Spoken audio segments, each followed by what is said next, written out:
especiales que va uniendo a su iglesia.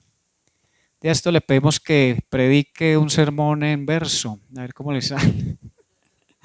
Bueno, gracias a Ramón por dejarse también usar del Señor en esa docencia, llevando no solo conocimiento a estos chicos, sino la verdad de la palabra de Dios. A manera de cuento también les lleva el mensaje del Evangelio, y eso es un ejemplo para nosotros de que en nuestros trabajos también podemos ser usados por el Señor, llevar el mensaje de su palabra a otros, que nos dé estrategias, que nos dé sabiduría de cómo impactar la vida de aquellos compañeros que vemos todos los días y que seguramente tienen dificultades, desafíos, están pasando por alguna situación compleja, y cómo podemos con la palabra de Dios, como lo decía ahora Ramón, darles esperanza. También a Moisés, a su esposa, a su hijo hoy por la alabanza. ¿Cuál les pareció? Ellos vienen desde Medellín a prestar este servicio al Señor. Lo mismo Juan Carlos con su hija hace una semana, con su esposa que también le acompañaba. Vienen desde Medellín a apoyarnos en esta hermosa labor que es su servicio, que es adorar a Dios. ¿Listo, hermanos? ¿Estamos listos para recibir la palabra? Muy bien, hermanos. La semana pasada hablamos de lo importante que es tener una relación íntima y profunda con nuestro Señor Jesucristo. Esa es la relación, decíamos, más importante que una persona puede tener en esta tierra mientras Dios le da vida.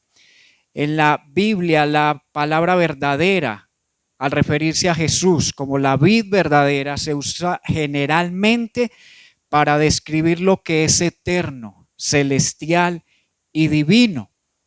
Se nos recuerda que Israel era imperfecto, pero Cristo es perfecto. Israel era el prototipo, pero Cristo es la realidad. Y de ahí parte que la relación más importante sea con Cristo. Esa debe ser nuestra prioridad todos los días. Tener una relación más cercana, más preciosa con nuestro Salvador. Mencionaba también la necesidad de despojarnos de todo lo que nos estorba para alcanzar esta relación tan íntima con Cristo, y muchas veces pueden ser relaciones dañinas, hoy le llaman tóxicas, o cosas superfluas, superficiales. Y por último tratábamos también el principio de la coherencia. Un discípulo de Jesús siempre será conocido por su fruto. ¿Cuál es el fruto? Tener cada día más el carácter de Cristo, vivir en santidad, en novedad de vida. Y todo esto se logra cuando estamos unidos a Él, que es el resultado de permanecer en Él cada día. Jesús eligió la figura de la vid. ¿Saben algunos qué es una vid? ¿Todos saben? Aquí está, es una planta que produce uvas. ¿Por qué escogió Jesús identificarse con la vid al decir yo soy la vid? Porque la vid representa la humildad que identificaba a Jesús. La figura también representa una unión cercana, permanente y vital entre Cristo y sus seguidores. Yo quiero tratar 3 puntos: la permanencia, la dependencia y la obediencia a la vid verdadera, que es Cristo Jesús. Por favor, si tiene su Biblia ahí, vaya a Juan capítulo 15, Evangelio de Juan capítulo 15. Vamos a leer hoy versículos del 6 al 9. Ya habíamos tratado la semana anterior los versículos del 1 al 5. ¿Estamos ahí? Por favor, póngase de pie, que vamos a leer la palabra del Señor. Y dice su palabra: si alguien no permanece en mí, es echado fuera como un sarmiento y se seca, y los recogen, los echan al fuego y se queman. Si permanecen en mí, mis palabras permanecen en ustedes, pidan lo que quieran y les será hecho. En esto es glorificado mi Padre, en que den mucho fruto, y así prueben que son mis discípulos. Como el Padre me ha amado, así también yo los he amado, permanezcan en mi amor. Hermanos, tomen asiento y pidamos al Señor, como siempre lo hacemos, que hoy pueda hablar de manera que nuestra vida sea impactada por Él. Que hoy sea un día en que salgamos diferentes de este lugar. Que no sea una predicación más, un sermón más que escuchamos, sino el sermón que nos llevará a tomar decisiones serias, radicales, sobre lo que queremos hacer en nuestra vida. ¿Qué es lo que usted más disfruta hacer? Porque a eso es lo que usted le dedica tiempo, esfuerzo, recursos. Sí será la búsqueda de esa relación personal con Cristo. Si no es así, es momento de hacerlo. Vuelvo y traigo ese ejemplo porque está muy reciente y hablaba con Pedro. Algunos no saben quién es Pedro, es un amigo que nos estaba ayudando aquí en la alabanza y de un momento a otro unos exámenes dieron como resultado cáncer de colon. Y hablábamos de todas las oportunidades que buscamos para reunirnos y poder compartir la palabra, el deseo que él tenía de adorar a Dios. Y en muchos momentos vi que postergaba y tuve que decirle, Pedro, ¿para cuándo? Pero póngale fecha y sea intencional. Y no quiero decir que soy profeta, pero le decía, hermano, nadie tiene contados los días, nadie sabe cuánto le va a dar Dios para estar aquí en la tierra, así que aproveche el talento que Dios le ha dado. Hasta le pedía que se vinieran de la vereda donde vivían para que se instalaran aquí y fuera más fácil todo. Se logró eso, pero viéndolo así fueron pocos días que él pudo estar aquí y esperamos que pueda regresar, obviamente, pero no posterguemos tener una relación muy cercana con Dios, no posterguemos el servirle a Dios, porque siempre estamos esperando que habrá un momento más adelante, que siempre habrá tiempo, que habrá otra oportunidad, que habrá otro momento, pero solo Dios sabe eso.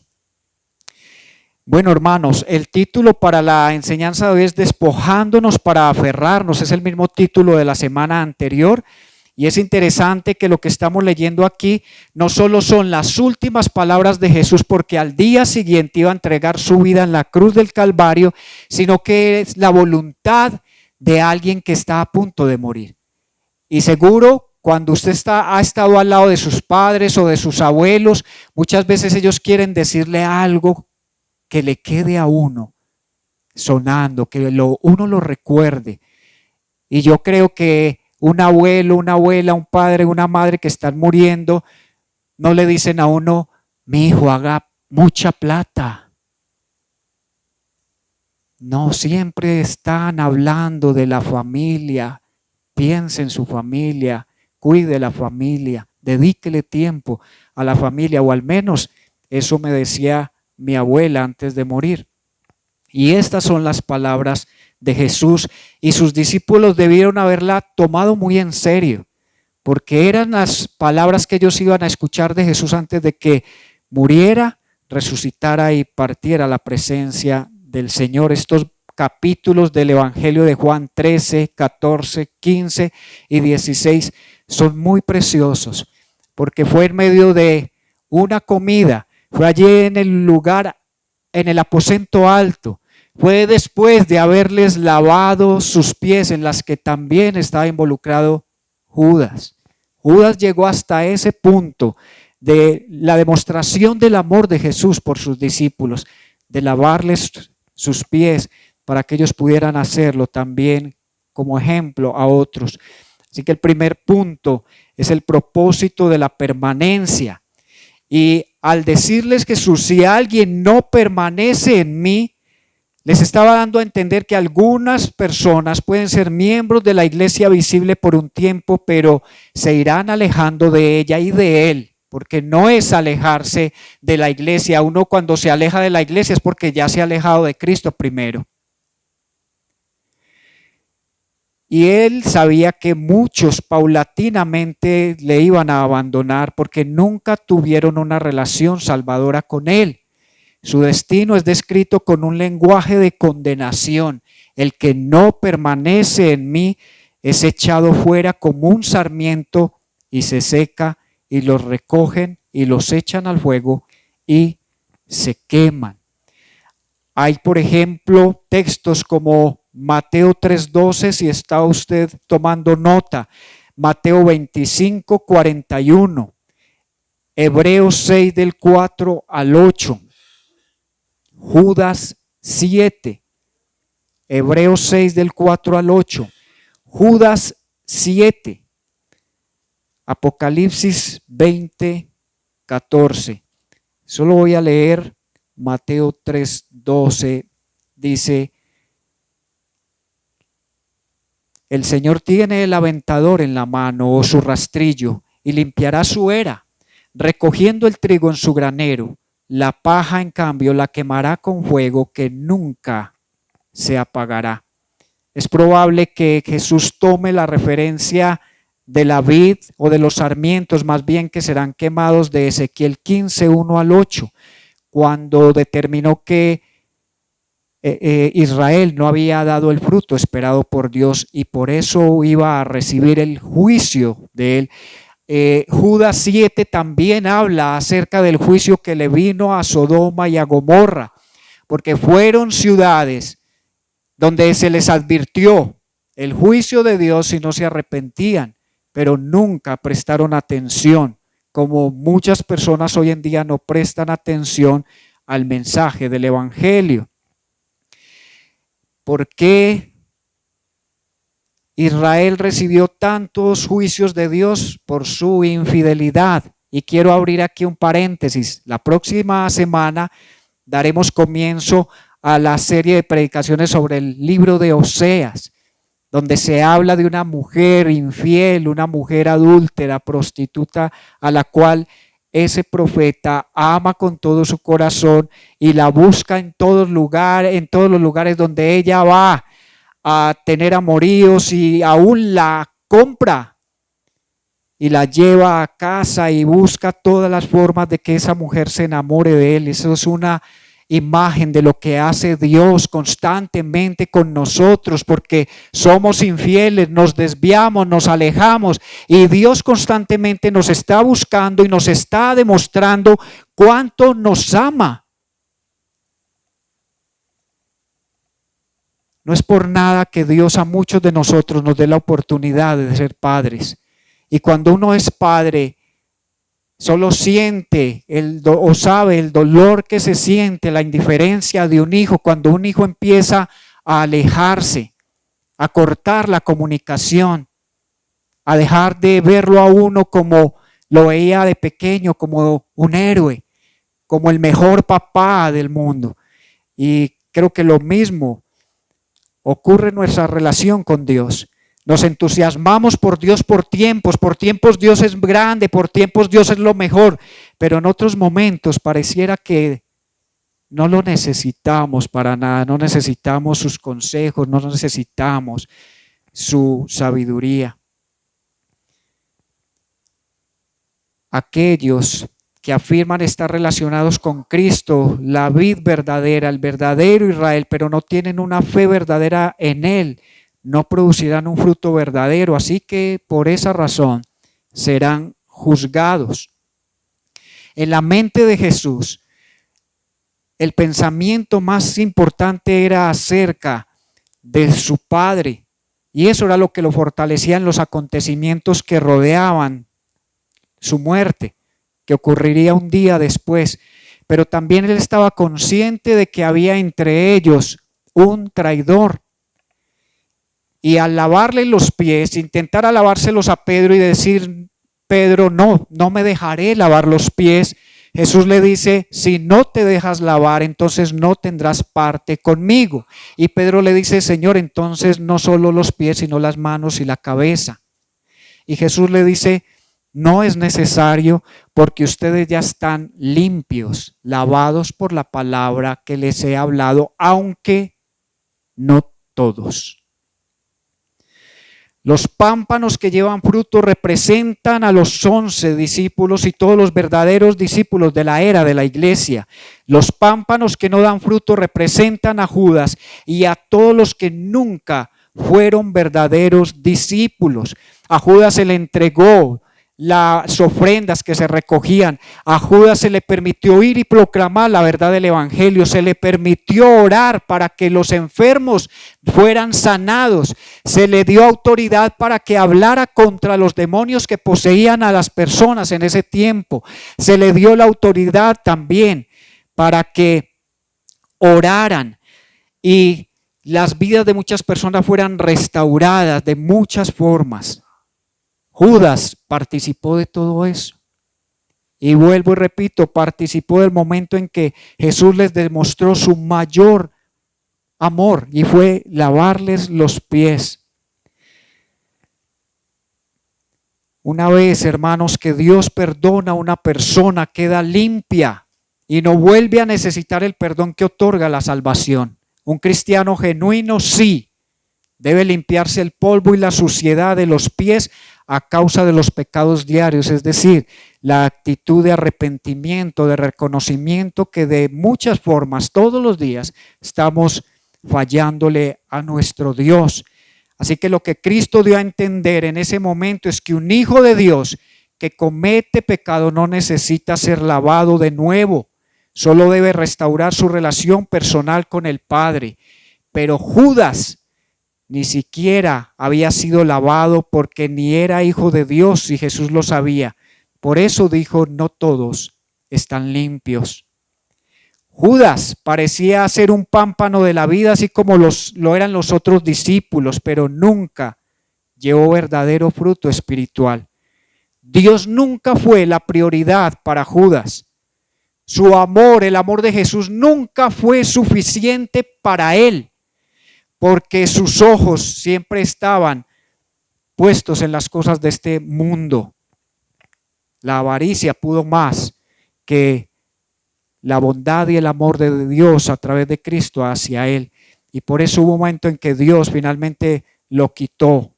La rama de Judas fue quitada y quemada. Hoy en día hay muchos como Judas, y según la percepción humana pueden estar unidos a la vida, es decir, aparentan ser cristianos, asisten a la iglesia, conocen las respuestas correctas y viven por inercia religiosa, pero tarde o temprano serán arrancados de la presencia de Dios. Yo creo que es un momento, hermanos, iglesia, para examinarnos si realmente sí estamos conectados a Él, si estamos permitiendo que Él nos limpie y nos haga fructíferos. Y para eso es lo que dice esta frase. Tenemos que despojarnos, preguntarnos qué hay que dejar para poder seguir a Cristo. Y la respuesta es todo. Por eso no es tan fácil seguir al Señor, porque Él lo demanda todo, no una parte. No un poco de mi tiempo, no un poco de mi vida, no unas áreas de mi vida, lo demanda todo. Y es claro que no podemos dar fruto por nuestra propia fuerza, sino solo a través de la obra de Cristo en nosotros. Es la vid la que le da vida al pámpano, a la rama, no la rama la que le da vida a la vid. Perdón. ¿Alguien puede regalar una botella, Aura, por favor, de agua? Ahora se la pago. Me olvida pagarlas. El segundo punto, el propósito de la dependencia. El dar fruto es una evidencia de que somos sus discípulos. Es claro que no somos lavados por nuestras obras. Estas no son la base de la aceptación de Dios, sino el resultado de una unión salvadora, salvadora con Cristo. ¿Eso está claro para todos?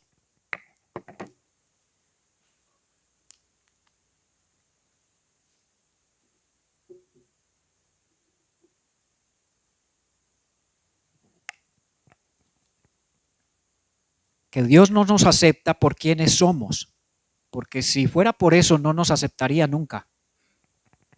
Nos ama a pesar de lo que somos y no nos deja como somos, nos transforma totalmente, transforma nuestros deseos, anhelos, nuestra forma de pensar y de ver el mundo, de ver la vida, de vernos unos a otros. Tenemos que recordarnos siempre, el enemigo no es el vecino, el amigo, no es mi esposo, mi esposa, no son los hijos, son los espíritus de Satanás que están en contra de que podamos rendirnos realmente a Dios. La salvación sabemos que es recibida por gracia y no por méritos, es solo por la fe en Cristo Jesús. No podemos olvidar que nuestra fuerza y sabiduría provienen de ¿quién? Hemos escuchado aquí testimonios y vemos las realidades de muchas personas que vienen cada semana a la iglesia y no es porque la estén pasando muy bien, porque no viene uno a la iglesia cuando le está yendo muy bien. Creo que, y quiero recordarlo, una vez tuve un proceso hace muchos años con un joven, muchas situaciones de depresión, de intentar terminar con su vida, muy complejas las cosas. Y tuvimos un proceso, me dijo el pastor, por favor, dedícale tu tiempo, pastoréalo, disipúlalo y vamos a ver qué Dios hace ahí. Estuve como 2 meses con él y Dios hizo algo muy hermoso, tan maravilloso que él se fue de la iglesia. Después me lo encontré y le dije, ¿qué hubo? ¿Y usted por qué no ha vuelto a la iglesia? Dijo, no, porque ya estoy muy bien. Muchas gracias por todo lo que hicieron por mí. Cuando vuelva a recaer o a estar mal, vuelvo por allá para que me ayuden. Y yo, hombre, este muchacho no entendió. Pero bueno, gracias a Dios dice que está muy bien. Pero no venimos a la iglesia solo en las buenas, venimos todos, en todo momento, en toda circunstancia, y cuando la estamos pasando a veces muy mal. La metáfora de la vida es símbolo de pertenencia y dependencia, porque las ramas pertenecen y dependen de la vid. Si las ramas han de vivir y llevar fruto, deben depender completamente de ella para su alimentación, apoyo, fortaleza y vitalidad. ¿Cierto? Si uno coge una rama de un árbol y la quiebra y la deja en el piso, esas hojas se irán secando, marchitando, y si había fruto ahí, se irá muriendo.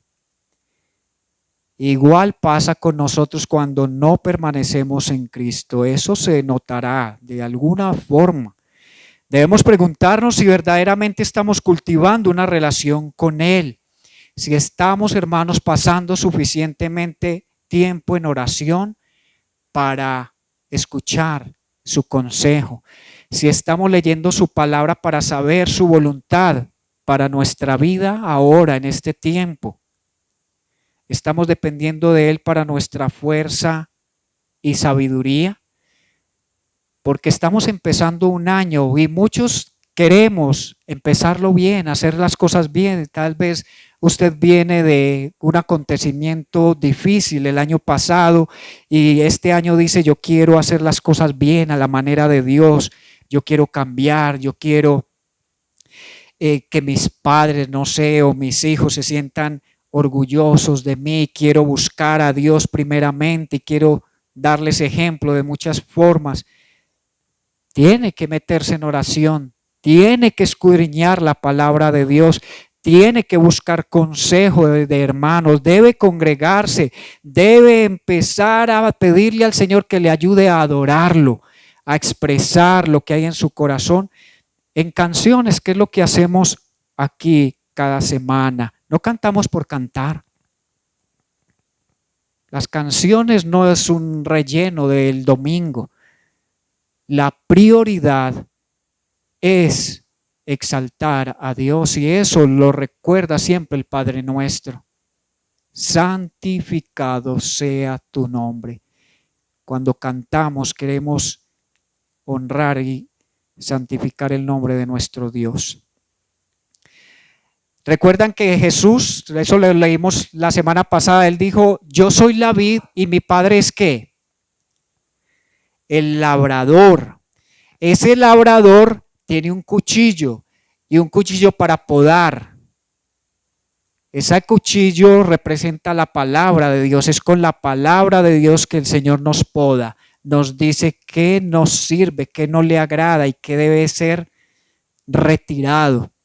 Pero uno muchas veces le da tiempo y le da largas y esperas a las cosas. Dios le dice a uno directamente, no me gusta esto.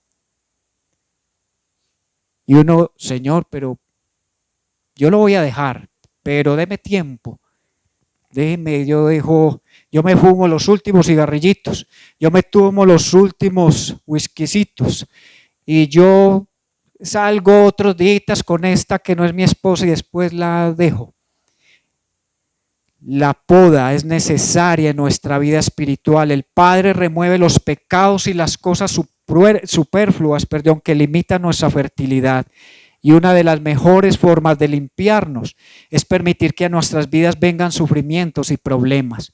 Porque cuando estamos bien, le decimos a Dios, ay, gracias Señor otro día, pero ahorita como que no hay espacio para ti en mi vida, estoy bien. Tengo todo lo que necesito. Cuando me falte algo, pues te busco. A veces pensamos, ¿y por qué Dios me está podando a mí, no de pronto a aquel que sí necesita?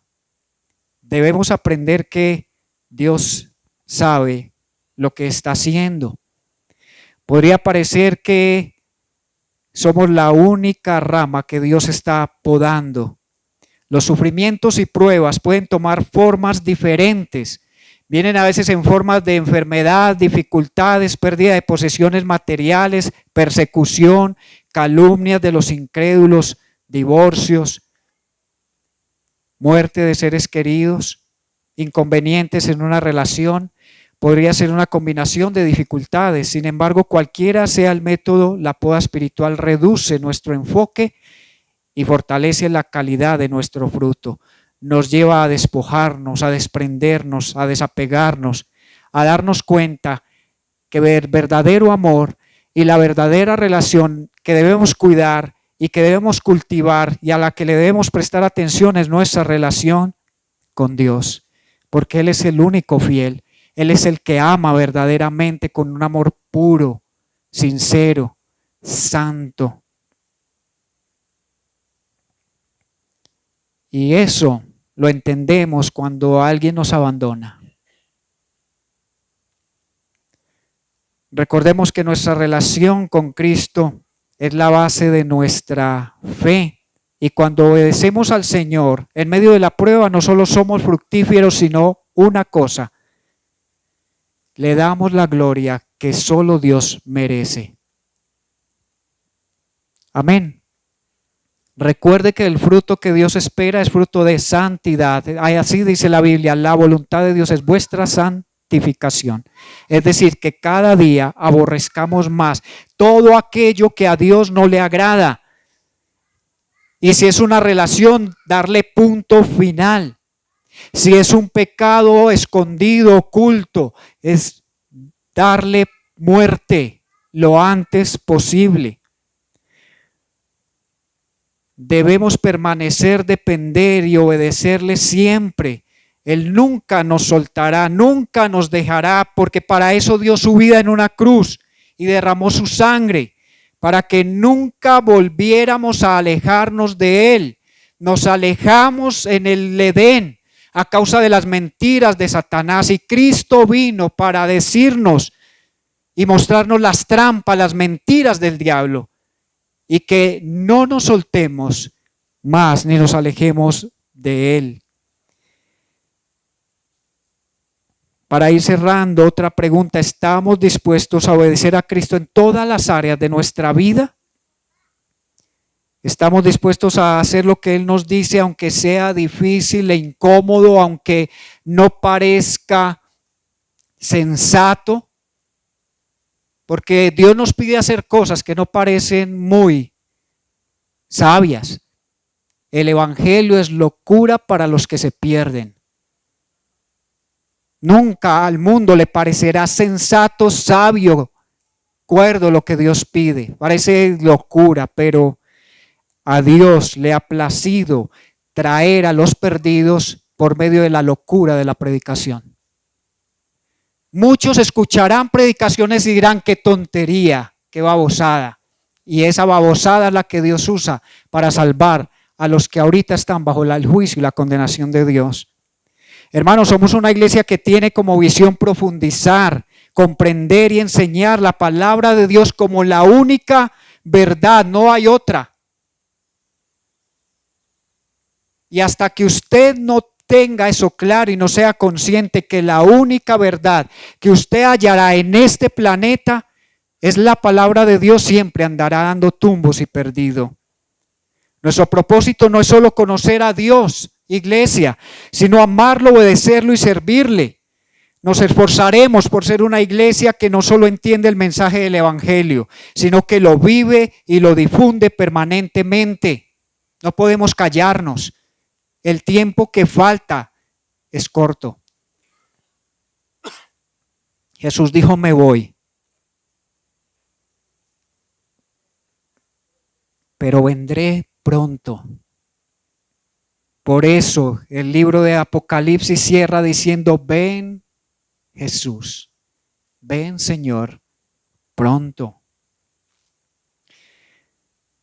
Tomamos como iglesia el desafío de ser modelos y ejemplos de la cultura del reino, de modo que dé como resultado el establecimiento de una cultura nueva en este mundo. La iglesia se tiene que mover, la iglesia se tiene que manifestar, la iglesia tiene que incomodar un estado. Si un estado no está incómodo con la iglesia, es porque la iglesia no está haciendo nada. Le estamos dejando las cosas muy fácil a Satanás. Le estamos dejando el trabajo muy fácil al enemigo, de que arrastre nuestros cónyuges o hijos, familias, amigos, y que haga y deshaga con ellos, los destruya y los hunda en los vicios, en la desesperación, y que en medio de su desesperación tomen la loca idea de pensar que la muerte les va a acabar el sufrimiento, sin saber que apenas comenzará. Eso es lo que Jesús le dijo a sus discípulos: ustedes tienen que ser verdaderos discípulos, pero solo lo serán si permanecen en las palabras que yo les he hablado. Y eso retumbó tanto en los discípulos que ellos estuvieron dispuestos a entregar sus vidas por la verdad. Y la verdad, dijo Jesús, que era Él. Amén. Oremos. Señor, gracias por el mensaje de tu palabra. Gracias por volvernos a recordar que solo tú eres la esperanza que necesitamos, Señor. Tú eres la salida a todo aquello que nos confunde, que nos abruma, que nos perturba, Señor. Eres tú la luz a las tinieblas que había en nuestro corazón y hay seguramente en nuestra mente, porque todos los días conocemos más de ti, Señor. Todos los días nos damos cuenta de a cuántas cosas tenemos que morir, cuántas cosas necesitamos que tú podes, que tú retires de nuestra vida, Señor. Renueva nuestra mente, Señor, nuestra manera de pensar, que nuestra forma de ver las cosas no sea como las ve el mundo, sino como tú las ves, para que podamos discernir todo aquello que no nos beneficia, que no nos ayuda. Satanás no ama a nadie. Satanás odia al ser humano porque ha sido creado a la imagen de Dios. Lo odia porque Dios busca constantemente manifestarse a Él, darle a entender que lo único que ese ser humano necesita es a Dios, y el diablo se opone a eso. El diablo le hace creer al ser humano: lo que tú necesitas es a mí, y yo te puedo ofrecer todo eso que tú tanto anhelas. pero todo lo que el diablo ofrece, eso terminará acá cuando partamos de esta tierra. Lo único que prevalecerá para los cristianos será todo lo que hicimos por el Señor: predicar su evangelio, ayudar a todos aquellos que lo necesitaron, dar esperanza, confianza, perdón, amor. Todo eso trascenderá, porque nos encontraremos con el autor e iniciador de todas esas cosas, porque Dios es amor, Dios es perdonador, Dios es misericordia, Dios es gracia. Dios es todo aquello que nosotros esperamos manifestar como fruto del Espíritu Santo. Dios es gozo, es paz. Dios es bondad. Dios es mansedumbre.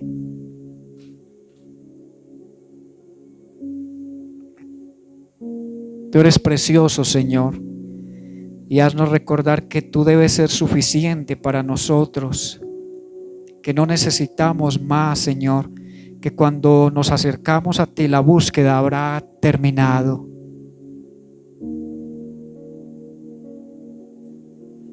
Porque todas esas mentiras que el mundo nos hace creer de las cosas que necesitamos para ser felices, para sentirnos parte de algo, no es más que engaño, Señor. Solo tú, Señor, solo tú puedes llenar el vacío que el pecado trajo a nuestro corazón. Solo tú das sentido a nuestra vida, Señor. Yo oro por aquellos que hoy, Señor, no tienen una relación personal contigo. Yo clamo a ti, Señor, ten compasión de ellos. Señor, utiliza las circunstancias que están atravesando para hacer ese llamado que ellos no puedan rechazar. Llámalos a que pongan su fe en ti, Señor.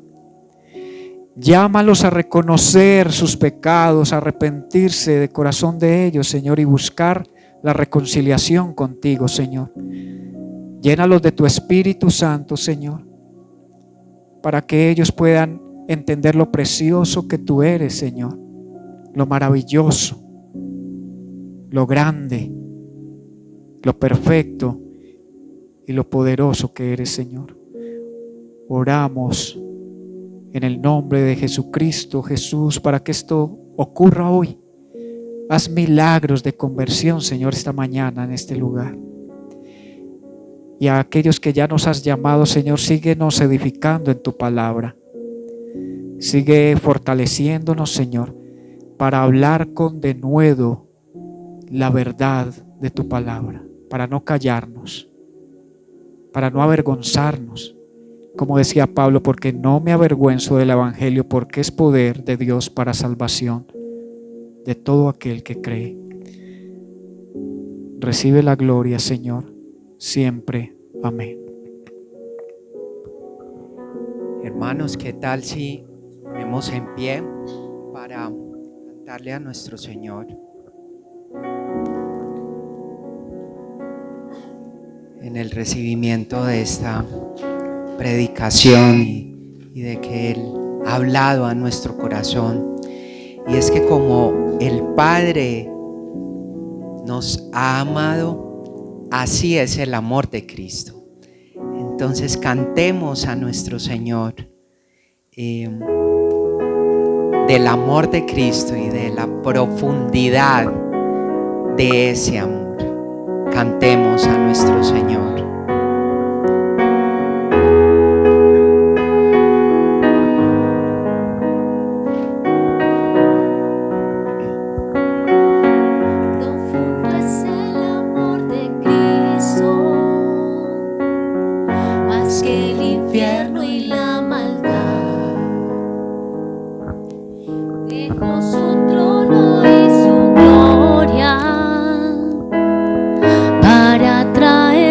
Hacia Él.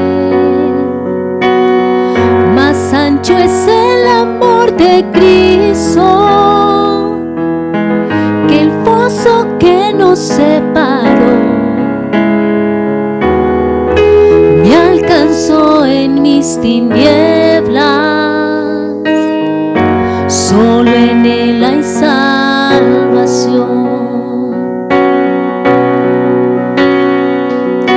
Más profundo que el mar, más allá del cielo está tu amor, me bastará.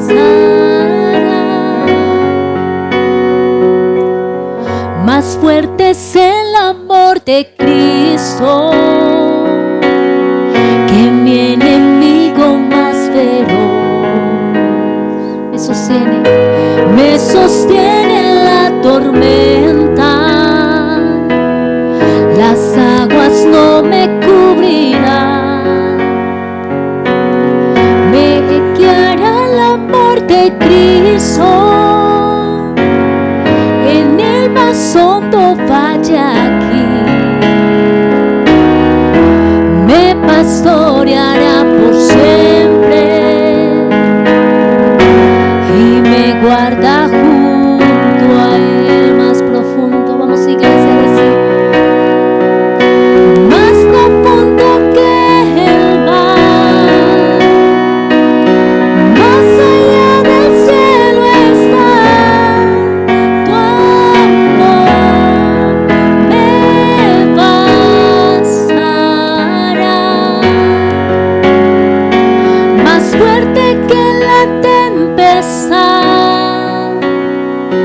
venció el pecado en la maldad, tu amor me bastará.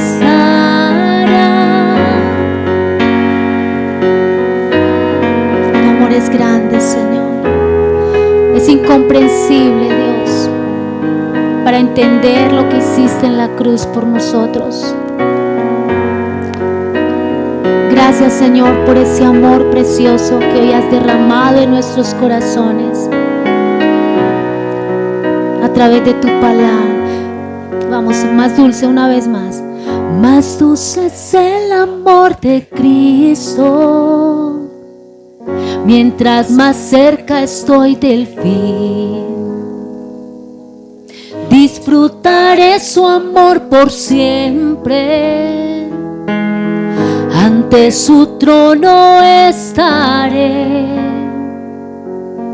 Me llenará el amor de Cristo al su rostro contemplar. Yo le amaré por siempre, su alabanza cantaré. Su alabanza cantaré, su alabanza cantaré. Vamos una vez más a decir, más profundo que el mar, más allá del cielo está tu amor, me bastará. Más fuerte que la tempestad, venció el pecado en la maldad, tu amor me bastará. Amén, Señor.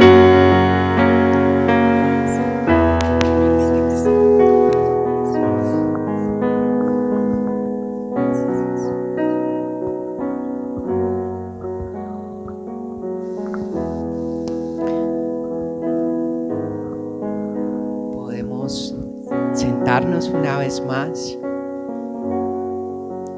darle gracias al Señor por esta palabra que hoy hemos recibido y ver cómo Él nos habla por medio de su palabra, que nos dice: como el Padre me ha amado, así también yo los he amado. Permanezcan en mi amor. El propósito de la permanencia, de la dependencia, y de la obediencia. Bendito sea, Señor. Gracias, amado Redentor, por este tiempo que nos permites hoy. Gracias, Señor. Amén. Amén. Bueno, antes de